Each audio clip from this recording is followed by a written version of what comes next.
Bismillahirrahmanirrahim. Assalamualaikum warahmatullahi wabarakatuh. Pemirsa Masumi TV dan Ahmad Yani Channel dimanapun berada, kita jumpa lagi sore hari ini untuk bincang-bincang ini masalah Jokowi 10 tahun.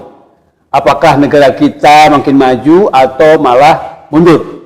Apakah makin hebat atau makin kalah gitu dalam posisi rakyat? Apakah betul-betul sejahtera, makmur, demi keadilan semuanya betul-betul dicapai? Tapi ternyata kalau kita betul-betul memperhatikan ada indikasi-indikasi istilahnya kegagalan demi kegagalan yang betul-betul terjadi di 10 tahun terakhir kepemimpinan Jokowi. Majalah Tempo sendiri sudah memuat kisi-kisi tentang nilai ke Jokowi dalam 10 tahun terakhir ini yang banyak gagalnya.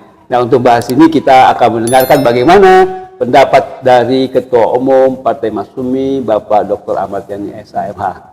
Gimana kira-kira Pak Ahmad Yani ini, Pak Jokowi ini hampir selesai tapi nilainya semuanya merah nih kelihatannya.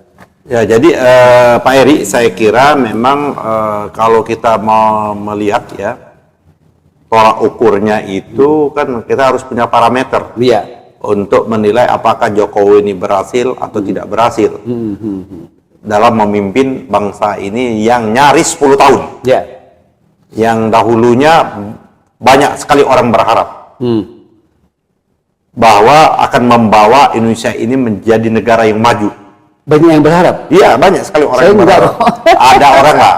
Tapi yang orang-orang yang berharap ini kemudian hari sadar dan menjadi penentangnya Jokowi luar biasa. Itu kelompok-kelompok cendekiawan tertentu. Dan ada termasuk Gunawan Muhammad. Betul. Seperti yang itu. sudah sadar kemudian. Yang kemarin ya kan Tudung Mulia Lubis ya kan.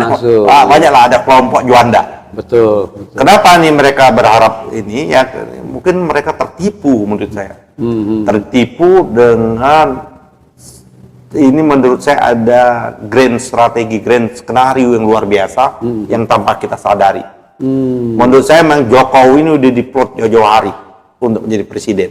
Siapa yang ya kita sampai sekarang ini ada kepentingan asing tentunya. Kan? Oligarki dong. Kepentingan asing, kepentingan oligarki, dan kita mau lihat ini kan Cina banyak sekali mendapat manfaatnya. China ini kan mendapat manfaatnya selama 10 tahun ini. Pengusaha Cina atau negara Cina? Negara Cina dan pengusaha Cina sini seperti itu ya kan. Yang mendapat manfaat dari selama 10 tahun Jokowi memimpin ini. Yang dulu memang dibuat bahwa kalau Prabowo ya kan memimpin kan saya 2 kali ini menjadi tim suksesnya Prabowo ini. 2014 itu saya jubir Prabowo ya kan. Termasuk ring 1 lah seperti itu kan. 2019 masih Prabowo. 2024 ini sebenarnya saya ingin mendukung Pak Prabowo awalnya. Cuman karena saya tidak bisa menerima Gibran itu saja. Karena Jokowi dan Gibran. Karena menurut saya andil kerusakan ini semasanya Jokowi ini jauh lebih berat. Jadi kalau kita mau menyatakan 10 tahun ini apakah dia semakin bagus, kita harus berdasarkan fakta dan data. Tentu dan fakta data ini satu adalah dari janji-janjinya Jokowi sendiri. Tadi kan pengikutnya Jokowi ini belum janji. Kalau kita mau jujur, dari seluruh pengikut Jokowi dari 2014 sampai 2024 ini, saya yakin itu sudah berkurang. Ya, banyak sekali. Bisa jadi 80%. 80% tapi tinggal sedikit sekali. Betul, yang sekarang pendukung Jokowi ini orang yang masih mendapat keuntungan. Para survei, ya kan?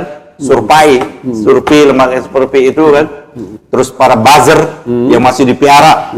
Kan zaman Jokowi inilah yang memelihara buzzer ini. Agar seolah-olah Jokowi ini hebat, seolah-olah pembangunan yang dilakukannya berhasil. Kan dibuatlah buzzer ini menggunakan anggaran negara loh buzzer itu. Seperti itu.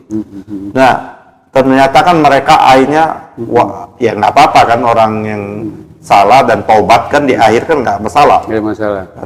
Termasuk PDIP. Ya kan, partai yang mengusungnya mulai dari Sulu ya kan.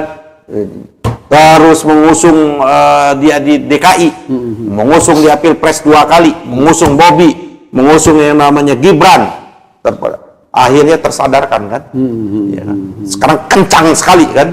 Bahkan ya kan salah seorang atau beberapa orang aktivis atau elitnya PDIP itu minta Jokowi ya kalau bisa ya diadili. Iya kan?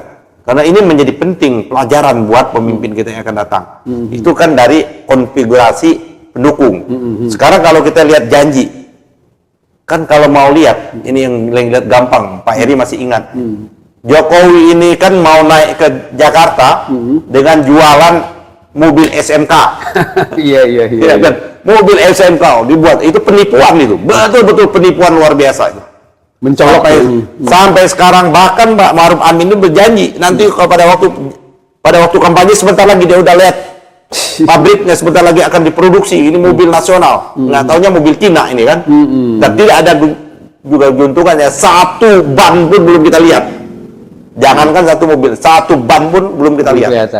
Mobil bermula dari yang namanya dongengan SMK. Nah, oke. Setelah itu dia mulailah running kan, SMK ini kan menjadi, bahkan kalau lihat TV sudah banyak yang daftar untuk beli. Ya kan sempat diwawancara di televisi. Kan jejak digitalnya nggak hilang itu. Ini kalau sudah uji emisi nanti ini kita kewalahan. Sedangkan produksi kita itu menurut Jokowi kan. Nah, sekarang kita lihat dari janji-janjinya Jokowi yang masuk dalam nawacita itu seperti itu kan, 10 tahun itu. Apakah nawacita janji itu betul-betul sudah terpenuhi? Ini kan Tempo bagus sekali nih. Tempo membuat, saya kira, memandu kita agar kita punya cara yang jitu, cara angkurat untuk menguji apakah Jokowi ini 10 tahun ini berhasil atau tidak berhasil. Tidak subjektif, tidak subjektivitas kita gitu loh. Sehingga ini juga bisa membungkam nih para buzzer-buzzer, pendukung-pendukung Jokowi ini seperti itu. Dan saya yakin para buzzer ini, Pak Heri, kalau Jokowi nanti bisa diusut dan dituntut seperti Presiden Korea Selatan itu, saya kira buzzernya kabur duluan tuh. Ya kan? Ketakutan. Udah ketakutan itu. Bisa kita kejar juga. Buzzer, kau dulu berbagai buzzer, kau menggunakan uang negara, bisa diusut semua itu.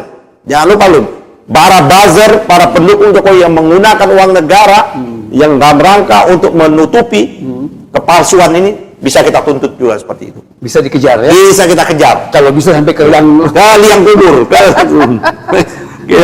Terus kan Tempo ini luar biasa nih, ya kan, Tempo janji-janji ini kan Tempo yang sudah muat nih kan. Ya kan, mulai pada waktu berpasangan dengan Yusuf Kala, merumuskan nawacita sampai berpasangan dengan yang namanya Ma'ruf Amin. Ya.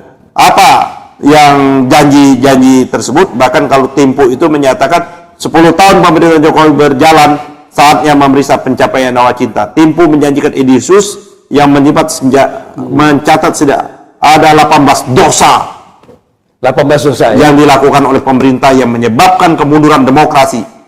Demokrasi kita mau indeks demokrasi kita bukan Tempo. Tempo kan hanya meliput dari indeks persepsi korupsi kita yang semakin melorot dan memalukan, bahkan kalah dengan negara timur seperti itu. Nah, jadi 18 tahun jauh betul dari gagasan Jokowi dalam 9 janjinya. Apa janjinya Jokowi itu? Menghadirkan negara untuk melindungi segenap bangsa dan memberikan rasa aman pada seluruh warga negara. Satu janjinya. Pertanyaannya, apakah betul sudah ada betul-betul melindungi segenap tumpah darah? Justru 10 tahun ini tumpah darah. Mulai dari proses, kalau mau jalan tumpah darah, proses pemilu, 700 petugas KPPS meninggal. Sampai sekarang kita nggak tahu. Dan nggak mau dilacak. Tidak bisa. Bahkan saya tim ini Pak Heri. Dulu dokter-dokter kita pada waktu kita melacak itu semuanya diperiksa hampir menjadi tersangka, dipanggil bolak-balik.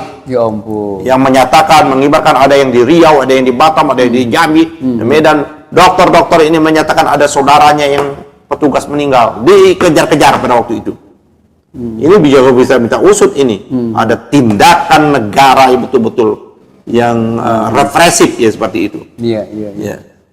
Kan tidak melindungi. Betul, tidak melindungi. Terus ini kita juga, saya tetap akan menuntut sampai kapanpun, karena saya bagian dan ikut terlibat pada waktu proses protes terhadap Asep di depan Bawaslu. Oh iya, waktu ya 2019 ya. 2019. Itu kan tadi 2014 2019 kan.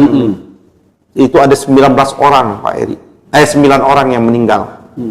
Ya kan, bahkan ada anak-anak sekolah. Satu orang di luar Jakarta. Tanpa tahu gitu. 10 orang.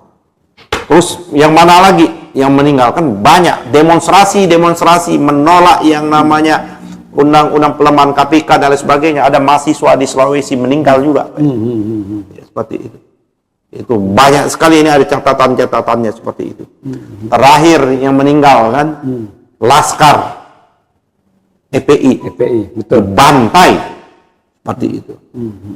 Ya kan, sampai sekarang tidak ada pertanggungjawaban seperti itu. Jadi menurut saya ini betul-betul tidak melindungi segenap tumpah darah seperti itu.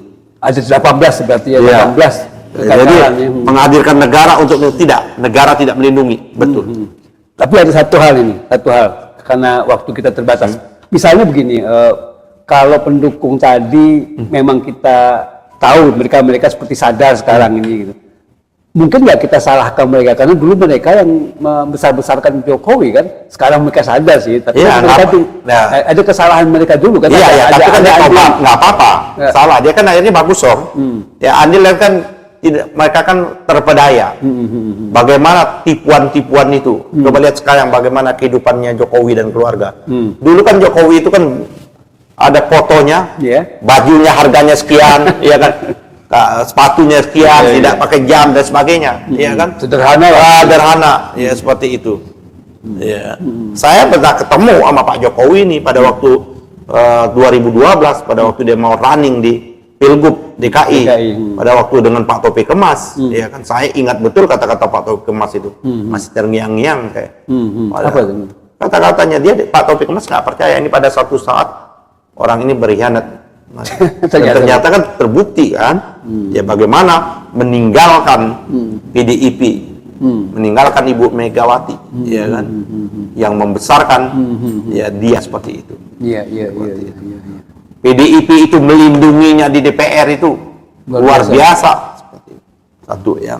Jadi itu menurut saya Pak ini dia tidak melindungi. Kedua apa? Muhammad Berita Selatu hadir dengan membangun tata kelola pemerintahan yang bersih, efektif, dan demokratis dan terpercaya. Bagaimana di zaman Jokowi inilah semua lembaga-lembaga negara menjadi terdakwa, menjadi terpidana korupsi. Bagaimana justru dia menghancurkan proses pemberantasan korupsi. Bagaimana dia melemahkan KPK, bagaimana dia merevisi undang-undang KPK dan lain sebagainya. Sampai tadi kita bicara juga bagaimana undang-undang perampasan aset juga tidak terwujud seperti itu. Tata kelola pemerintahan semakin amburadul, bukan semakin baik. Baik itu di pusat maupun di daerah. Dia tidak bisa lari. Bahkan ke pemerintah kita otonom, gubernur, bupati tidak. Pemerintahan kita ini bersifat presidensial, tanggung jawab ada di pundak presiden. Betul. Dialah chief eksekutif itu seperti itu. Seperti itu. Jadi pemerintah yang bersih, efektif tidak. Demokratis sama sekali tidak. Bagaimana dia mulai mengacak-ngacak partai politik, backsliding istilahnya.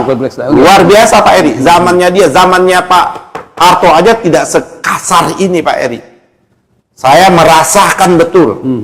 Kami ya di P3 diacak-acak, kami dipecah, dibuat semikian rupa. Kalau ada satu kawan-kawan kami diberikan dukungan.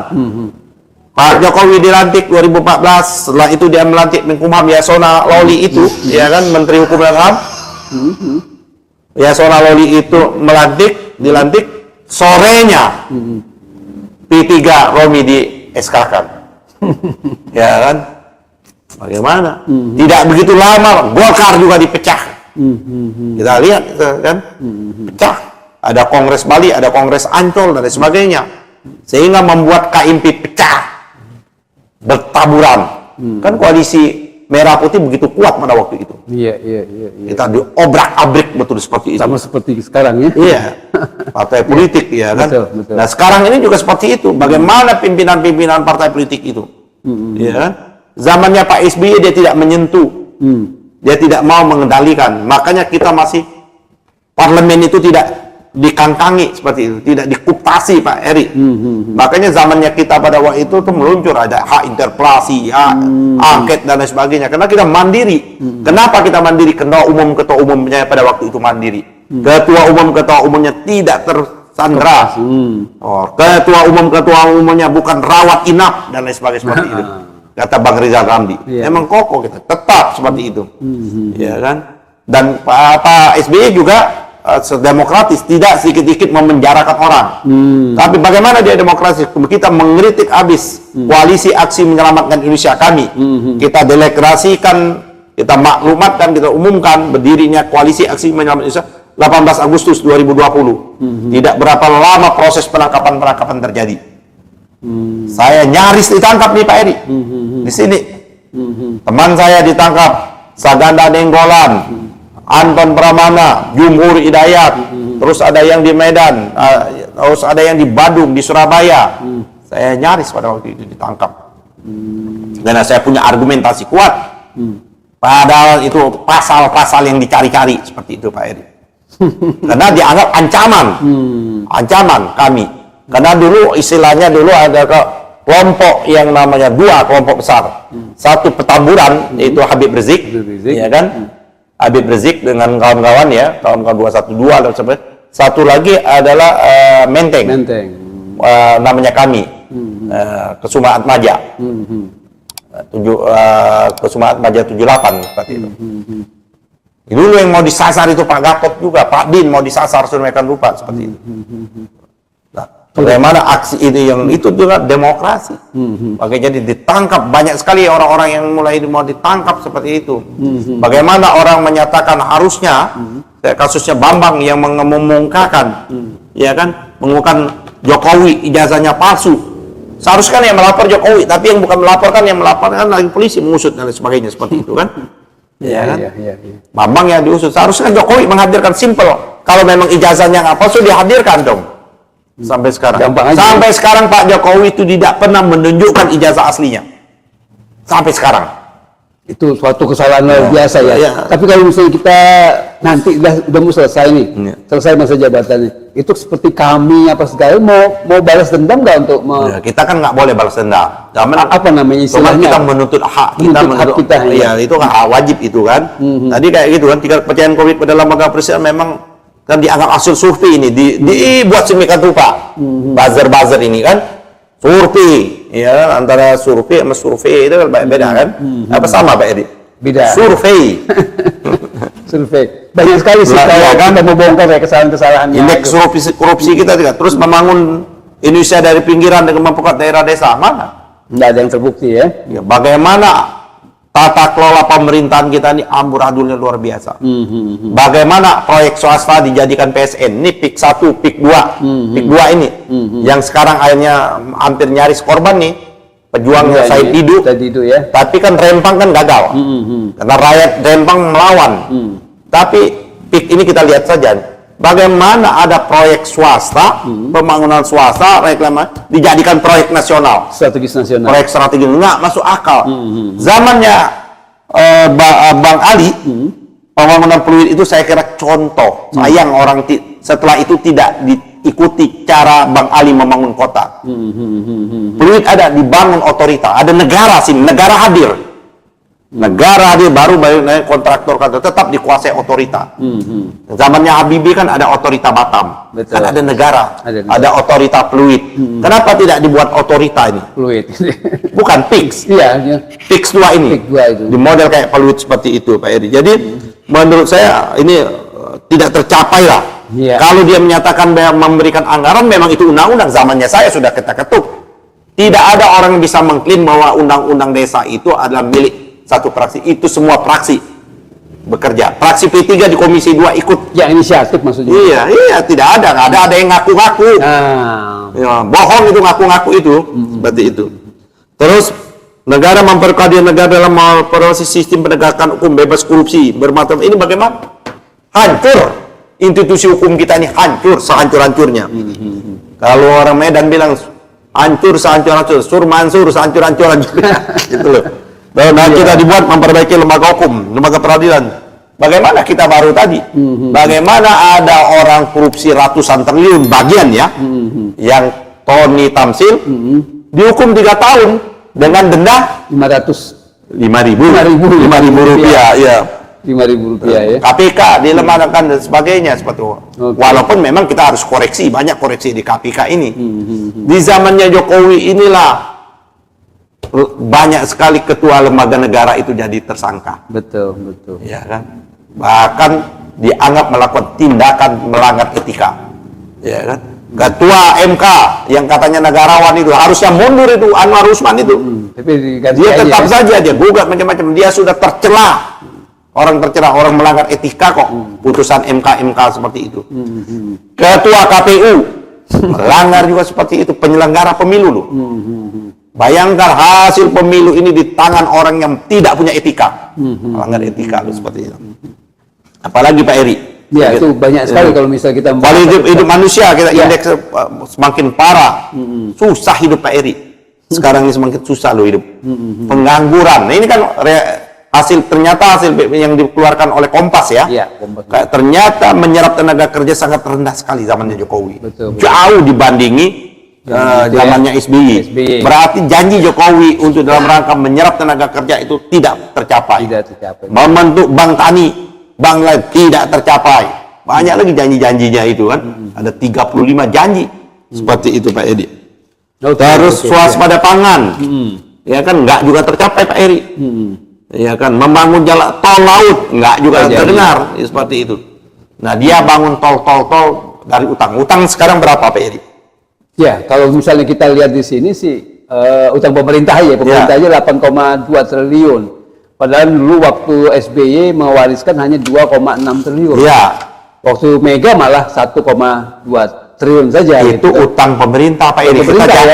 Jangan kita terkelabui. Iya. Itu utang yang masuk di dalam neraca APBN kita. Iya, belum. Tapi utang yang BUMN itu hampir 8 triliun juga. Betul. Itu artinya sudah 16.000. 8.000 kan, 8.000 sekian tambah 8.000 sekian 16.000. Ditambah utang dengan yang namanya dana pensiun dan lain sebagainya situ kan begitu banyak. Misbakun menyatakan hampir 23.000 triliun dibawa oleh Jokowi ini. Konservativitas masyarakat kita kan terbelah dan lain sebagainya. Jadi susah. Yang makmur sekarang ini kan mafia banyak sekali, kartel, mafia bawang, mafia beras dan lain sebagainya. Ini semua negara ini betul-betul mafiusu, udah dikuasai semua betul-betul ya sama. Jadi menurut saya memang 10 tahun Jokowi ini memerintah ini, jadi kan ada 7 ya. Kalau Timpu ini ada 9 dia buat kisi-kisi, meningkatkan produktivitas rakyat dan daya saing di pasar. Jauh daya saing di internasional bagaimana? Justru kalau kita lihat harusnya kita mendapat pendapatan income kapita yang cukup besar dari sumber daya mineral kita. Nikel justru terlibat Mr. Bobby. Dia kan kasus yang dikemukakan oleh Faisal Basri. Ya kan Bobby dengan Erlangga disebutkan itu karena itu adalah berdasarkan keterangan KPK. Cuman KPK kan diam. Betul. Ternyata kan nggak dicatatkan itu artinya waktu kita di moratorium nikel tidak boleh ekspor, ternyata diam-diam ada ekspor ilegal. Ekspor ilegal itulah yang menurut Faisal Basri itu melibatkan Bobby seperti itu. Yang ternyata luar biasa jumlahnya seperti kan. Belum lagi terlibat kasus Blok Medan. Itu dia. Ya kan itu kasusnya di Maluku Utara udah terungkap di fakta persidangan seperti itu.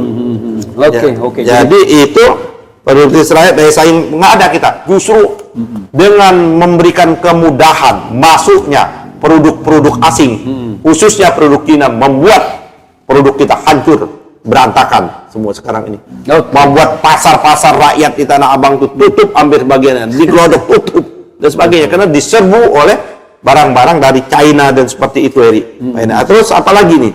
Kementerian Ekonomi dan strategi ekonomi domestik ini juga nggak tercapai. Melakukan revolusi karakter bangsa. Bagaimana dia revolusi?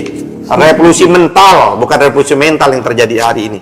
Jadi menurut saya Pak Eri Gagal total. gagal total Jokowi ini. Bahasanya langsung aja gatot betul ya. Gagal total. Dan menurut saya tuntutan-tuntutan yang sekarang lagi merebah di seluruh Indonesia. Jadi belum gerakan mahasiswa, gerakan pemuda, gerakan buruh dan gerakan-gerakan cendekiawan lainnya belum berhenti, Pak Eri. Belum berhenti. Bahkan menyatakan walaupun 1 hari pun sebelum dia berakhir harus ada proses yang namanya diadili. Karena ini harus memberikan pelajaran, Pak Eri, buat pemimpin presiden kita yang akan datang seperti itu. Jadi yang penting juga mungkin pelajaran bagi buzzer-buzzer yang sudah insaf ya. Itu juga. Jadi mereka juga harus memikul dosa itu. Memikul dosa aja. Para pengikut-pengikutnya Pak Jokowi, termasuk partai-partai pendukungnya. Betul. Termasuk partai saya dulu P3 yang dipecah. Akhirnya mendukung tuh mati-matian itu. Tapi mereka sudah menerima kan balasannya. P3 ini nggak masuk parlemen. Nggak dipercaya lagi sama umat dan konstituen pemilihnya seperti itu. Itu hukum yang jelas seperti itu. Oke, terima kasih Pak Ketua Umum, pemirsa Masumi TV dan Ahmad Yani Channel. Kita akhiri bincang-bincang kita ini live, dan tentunya kita berharap untuk kalau di Masumi TV dan Ahmad Yani Channel untuk terus like, subscribe, dan share dan komen. Terima kasih. Billahi taufiq wal hidayah. Wassalamualaikum warahmatullahi wabarakatuh.